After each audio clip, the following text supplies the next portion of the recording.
In our lesson for October the 5th, we come to the 4th chapter of the book of Hebrews, and we'll pick up in verse 14. Now remember what we've talked about so far. In the opening chapters of the book of Hebrews, the author is establishing that Jesus is greater in every way than the Old Covenant. He is greater than the angels in His glory. He's greater than the prophets in His revelation. He's greater than Moses in his status. He's greater than Joshua in his accomplishments. We've not covered all of that in our lessons, but all of it is there in the book of Hebrews. Jesus is superior in every way to the comparable elements in the Old Covenant. And yet that is not the primary focus of the book, nor the main intention of the writer of Hebrews. The primary focus of the book is on Jesus as the great high priest. And there is a sense in which this passage, beginning of verse 14 of chapter 4 and going through chapter 7, that this passage is the essence of the book of Hebrews. Now we'll cover it in 2 or 3 lessons, but this is the heart of the book. We're getting into that now in this lesson, beginning in Hebrews chapter 4, verse 14. Because in this verse, in this passage, the writer of Hebrews introduces Jesus as our great high priest. Verse 14, therefore, since we have a great high priest, there's the introduction, who has gone through the heavens, we'll talk about that phrase a little bit later. Who is this great high priest?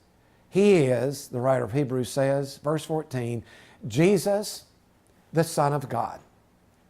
Now, both parts of that title are important. When he referred to him as Jesus, he was referring to his earthly life, his humanity, his nearness to us. When he referred to him as Son of God, he was referring to his deity, to his power, to his superiority over us.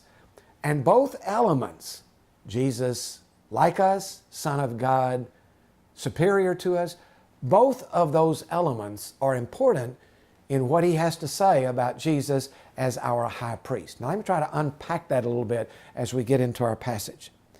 On the one hand, Jesus is a name that refers to or implies his nearness.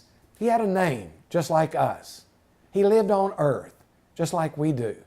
And the writer of Hebrews will go on to say, he experienced everything in his human life that we experience, except that he was without sin. In other words, Jesus knew what it was like to be a human being. He knew what it was like to face and endure persecution and opposition. He thirsted as we do. He became tired like we do. He participated in family conflict like we do. He knew the reality of temptation like we do. In that classic statement Luke gave in his gospel, Jesus increased in wisdom and stature and in favor with God and man. Jesus knew what it was like to be a human being. He was like us in every way except that he did not sin. All of that is included when the writer of Hebrews says he is Jesus.